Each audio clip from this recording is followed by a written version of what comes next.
अस्सलाम वालेकुम नाज़रीन, आप देख रहे हैं जोत न्यूज़ और मैं हूं एमिल आरिफ डेली शूज के साथ। नाज़रीन, एक मरतबा फिर सुप्रीम कोर्ट और पार्लियामेंट आमने सामने हैं।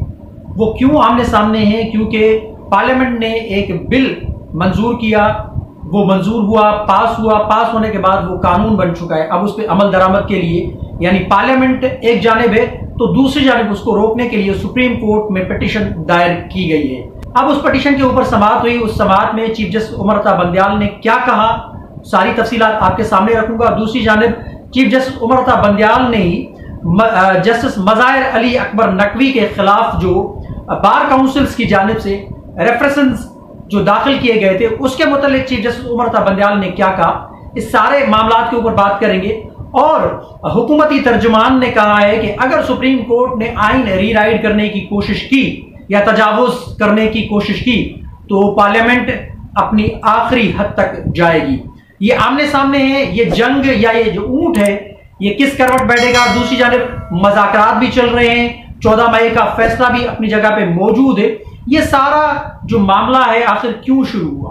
क्योंकि सुप्रीम कोर्ट ने मदाखलत की पार्लियामेंट के अख्तियारात के अंदर, यानी सुप्रीम कोर्ट ने सियासत में मदाखलत की। माजी में कहा जाता था कि एस्टेब्लिशमेंट ने मदाखलत करके फलां पार्टी की हुकूमत को गिराया या मदाखलत करके अपनी मर्जी की जो है हुकूमत उन्होंने बनवाई। अब क्या हो रहा है कि सुप्रीम कोर्ट ने पार्लियामेंट के अंदर या सियासी मामलात के अंदर मदाखलत की। वो क्यों?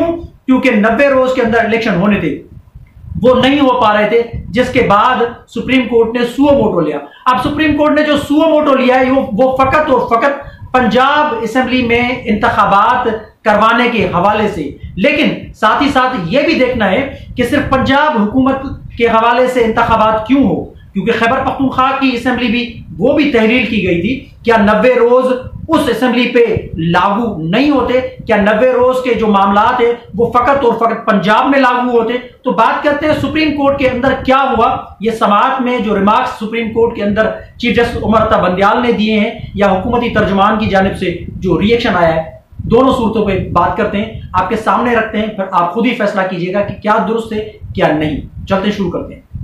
सुप्रीम कोर्ट के अंदर आज समाअत हुई। वो समाअत हुई प्रैक्टिस एंड प्रोसीजर बिल मंजूर होने के बाद। जैसा कि मैंने अपने इंट्रो में कहा कि वो कानून बन चुका है, अब उसको रोकने के लिए सुप्रीम कोर्ट में पिटीशन दायर की गई है। सुप्रीम कोर्ट में पिटीशन दायर की गई, लेकिन सुप्रीम कोर्ट के अंदर बड़े अहम मामलात के ऊपर ये बातचीत तो चल रही है, लेकिन साथ ही साथ जो रेफरेंस दाखिल किया गया है या दायर किया गया है जस्टिस मज़ाहिर अली अकबर नकवी के खिलाफ, क्योंकि उनकी ऑडियो लीक सामने आई थी और अपना वो बात कर रहे थे परवेज इलाही के साथ बेंचेस की तश्कील के हवाले से या फैसलों के हवाले से, उस पे उनके खिलाफ फिर रेफरेंस दायर किया गया। उनको बेंच में शामिल ना किया जाए, ऐसा कहना था अटॉर्नी जनरल का या हुकूमती हलकों के हवाले से या बार काउंसिल्स की जानिब से। लेकिन उस पर चीफ जस्टिस उमर अता बंदयाल ने क्या कहा है वो आपके सामने रखूंगा।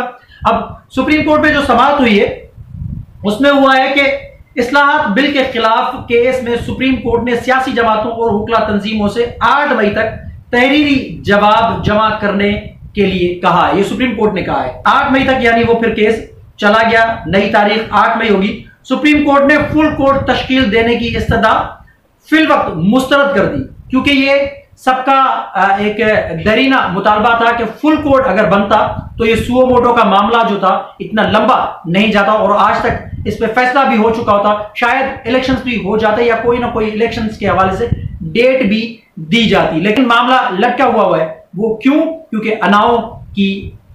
अना का मामला है, जिद का मामला है, पसंद और नापसंद का मामला है। आगे आपको बताते हैं कि चीफ जस्टिस की सरबराही में 8 रुकनी बेंच, जिसमें justice Ijazul Hasan, justice Munib Akhtar, justice Mazahir Ali Akbar Naqvi, justice Mohammad Ali Mazhar, justice Ayesha Malik, justice Hasan Azhar Rizvi और जस्टिस शाहिद वहीद शामिल थे ने केस की समाअत की। समाअत के दौरान पाकिस्तान बार काउंसिल ने जस्टिस मज़ाहिर अली अकबर नकवी के बेंच में शामिल होने पर एतराज किया और कहा कि सुप्रीम कोर्ट 7 सीनियर तरीन जजेस को बेंच में शामिल किया जाए, मुनासिब होगा फुल कोर्ट बनाया जाए। उस पर चीफ जस्टिस ने रिमार्क्स दिए कि किसी जज के खिलाफ रेफरेंस की कोई कानूनी हैसियत नहीं, रेफरेंस सिर्फ सदर मुमलकत दायर कर सकता है। रेफरेंस किसी जज को काम से नहीं रोक सकता। जजेस के खिलाफ शिकायत आती रहती है। चीफ जस्टिस उमरता बंदयाल ने कहा कि सियासी लोग इंसाफ नहीं मनपसंद फैसले चाहते हैं। सियासत ने अदालती कार्रवाई को गंदा कर दिया है। अब इस पे एक बात है कि चीफ जस्टिस उमरता बंदयाल साहब को भी यह सोचना चाहिए कि आपने सियासी मामलात के अंदर मदाखलत क्यों की। जबकि आपको गंद लगता है तो गंद को साफ करना आपका काम नहीं है। वो सियासी मामलात हैं, उनको सियासी पार्टियों को ही साफ करने दिया जाए। पहले जैसे मैंने अपने इंट्रो में कहा कि माजी में एस्टेब्लिशमेंट रोल प्ले करती थी, लेकिन आज बदकिस्मती के साथ सुप्रीम कोर्ट वो रोल प्ले कर रही है बकौल सियासी जमातों के, यानी जो पीडीएम की खास करके जमातें हैं वो कह रही हैं कि सुप्रीम कोर्ट माजी में एस्टेब्लिशमेंट का जो किरदार था वो अब सुप्रीम कोर्ट किरदार अदा कर रही है। तो ये इससे तो जाहिर होता है, एक जानब चीफ जस्टिस उमरता बंदयाल साहब कहते हैं कि सियासत ने यानी गंद कर दिया है, और दूसरी जानब आप उसी गंद में आप अपने पांव या अपने हाथ डालने की कोशिश करते हैं। जाहिर सी बात है, फिर तो छींटे तो आपको भी लगेंगी। अदालत उस्मा ने अदालती इस्लाहात से मुतल्लिक दरखास्तों की समाअत के दौरान supreme court rules and procedure bill पर होने वाली पार्लियामानी कार्रवाई का रिकॉर्ड तलब किया है, जबकि अटॉर्नी जनरल की जानिब से हुक्म इम्तना वापस लेने की इस्तदा मुस्तरद की गई है। समाअत के आगाज पर दरखास्त गुजार तारिक रहीम ने दलाइल दिए कि अदालती इस्लाहात बिल कानून का हिस्सा बन चुका है, जिस पर चीफ जस्टिस ने रिमार्क्स दिए कि गुज़िश्ता हुक्मनामा अबूरी नोयत का था, जमहूरियत आइन के अहम खदोखाल में से है।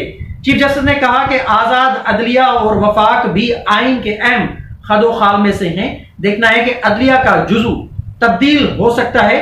अदलिया की आजादी बुनियादी हक है। अदलिया की आजादी के हवाले से यह मुकदमा मुनफरद नोयत का है। मुकदमे पर फरीकैन के संजीदा बहस की तवक्को है। लार्जर बेंच को बेहतरीन मुआवनत फराहम करनी होगी। सुप्रीम कोर्ट ने अदालती इस्लाहात के मामले पर तमाम फरीकैन से तहरीरी जवाब मांग लिया है, जबकि supreme court rules and procedure bill पर पार्लियामानी कार्रवाई का रिकॉर्ड भी तलब किया गया है। उस सिलसिले में अदालत ने कायमा कमेटी में होने वाली बहस का रिकॉर्ड भी तलब किया है। चीफ जस्टिस ने रिमार्क्स दिए कि इल्जाम है कि मुल्क की तारीख में पहली मरतबा आइन के बुनियादी जुजू की कानून साजी के जरिए खिलाफ वर्जी की गई। पाकिस्तान बार ने हमेशा आइन और अदलिया के लिए लड़ाई लड़ी है। चीफ जस्टिस ने रिमार्क्स दिए कि पाकिस्तान में सियासत ने तमाम अदालती कार्रवाई को आलूदा कर दिया है कि सियासी फरीकैन इंसाफ नहीं फायदे चाहते हैं। बकौल चीफ जस्टिस उमरता बंदयाल के मैं बार बार अपने अल्फाज दोहराना नहीं चाहता, क्योंकि चीफ जस्टिस उमरता बंदयाल ने एक मदाखलत की सियासी मामलात के अंदर, तो जाहिर सी बात है ऐसा तो होना ही था। सीनियर जजेस से मुतल्लिक बार काउंसिल के दलाइल पर चीफ जस्टिस ने रिमार्क्स दिए कि यहां पर जितने भी जजेस हैं उनकी अपनी सोच है, और किसी तौर पर भी उनकी सोच पर इस बुनियाद पर कदगन नहीं लगाई जा सकती कि वो दरख्वास्त गुजार के खिलाफ फैसला देंगे। पाकिस्तान बार काउंसिल की जानिब से हसन रजा पाशा ने दलाइल में कहा, आप शायद गुस्सा कर गए, हम चाहते हैं कि आईनी मामले में रवायत यही रही है कि सुप्रीम कोर्ट के सीनियर जजेस को बिठाया जाता है, क्योंकि उनकी सोच जूनियर जजेस से बेहतर होती है। चीफ जस्टिस ने जवाबन रिमार्क्स दिए कि बेंचों की तश्कील का इख्तियार चीफ जस्टिस के पास है। हसन रजा पाशा ने मुतालबा किया कि चारों सूबों की बार काउंसिल्स को भी फरीक बनाया जाए। चीफ जस्टिस ने रिमार्क्स दिए कि यह पहला कानून मंजूर हुआ है जिस पर सुप्रीम कोर्ट पर तहफ्फुज़ात जाहिर किए गए हैं। यह पहली दफा है कि मुकन्ना ने आइन की खिलाफ वर्जी की है। आइन में सुप्रीम कोर्ट से मुतल्लिक कानून साजी के हवाले से हुदूद मौजूद हैं, हमने उन्हें भी देखना है। हसन रजा पाशा ने कहा कि मुनासिब होगा कि इस मुकदमे में फुल कोर्ट तश्कील दिया जाए। पाकिस्तान बार काउंसिल बेंच में 7 सीनियर तरीन जजेस शामिल हों तो कोई एतराज नहीं कर सकेगा। बेंच के एक रुकन के खिलाफ 6 रेफरेंसेस दायर किए हुए हैं। बार काउंसिल ने जस्टिस मदार नकवी को बेंच से अलग करने की इस्तदा की। अदालत ने अटॉर्नी जनरल की हुक्म इम्तना वापस लेने की इस्तदा मुस्तरद की। चीफ जस्टिस ने रिमार्क्स दिए कि पहले समझा तो दें कि कानून क्या है और क्यों बना। अटॉर्नी जनरल ने कहा कि अदालत बेंच बढ़ाने पर गौर करे, जिस पर चीफ जस्टिस ने कहा कि बेंच की तादाद कम भी की जा सकती है। फुल कोर्ट की इस्तदा मुस्तरद करते हुए चीफ जस्टिस का कहना था कि इस मामले को आइंदा समाअत पर भी देखा जा सकता है। दलाइल सुनने के बाद सुप्रीम कोर्ट ने समाअत पीर तक मुलतवी कर दी है। अब चीफ जस्टिस उमर बंदयाल साहब आखिरकार फुल कोर्ट क्यों नहीं बना रहे, वो क्यों बजिद हैं?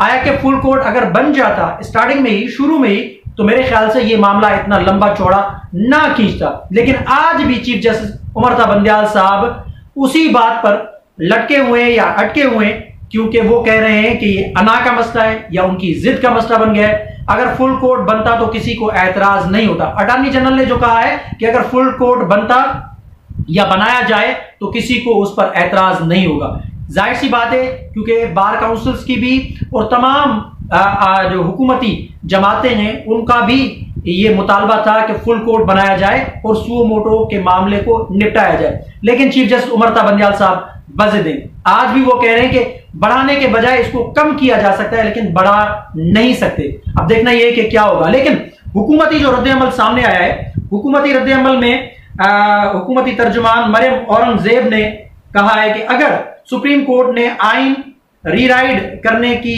कोशिश की तो हम फिर आखिरी हुदूद तक जाएंगे, क्योंकि उनका कहना है कि आइन बनाना सुप्रीम कोर्ट का काम नहीं, आइन बनाना पार्लियामेंट का काम है। पार्लियामेंट का काम है आइन बनाना और सुप्रीम कोर्ट का काम है उस पर अमल दरामद करवाना। अगर सुप्रीम कोर्ट ने आइन को रीराइट करने की कोशिश की तो हम पार्लियामानी जो मेंबर हैं या पार्लियामेंट जो है वो अपनी आखिरी हुदूद तक जाएगी। यानी ये जंग खत्म नहीं होने वाली, ये मजीद आगे बढ़ने वाली है, क्योंकि ये दोनों आमने सामने, एक तरफ पार्लियामेंट है तो दूसरी जानिब सुप्रीम कोर्ट है। अब देखना ये कि क्या होगा आने वाले दिनों में। अब पीर तक जो समाअत मुलतवी हुई है, पीर को क्या होगा, लेकिन वो 14 मई का जो फैसला है सुप्रीम कोर्ट का वो वहीं पर अटका हुआ है। जैसा कि मैंने अपने इंट्रो में कहा शुरू में कि 90 रोज का इलेक्शन सिर्फ पंजाब में क्यों, 90 रोज का इलेक्शन तो खैबर पख्तूनख्वा के लिए भी होगा।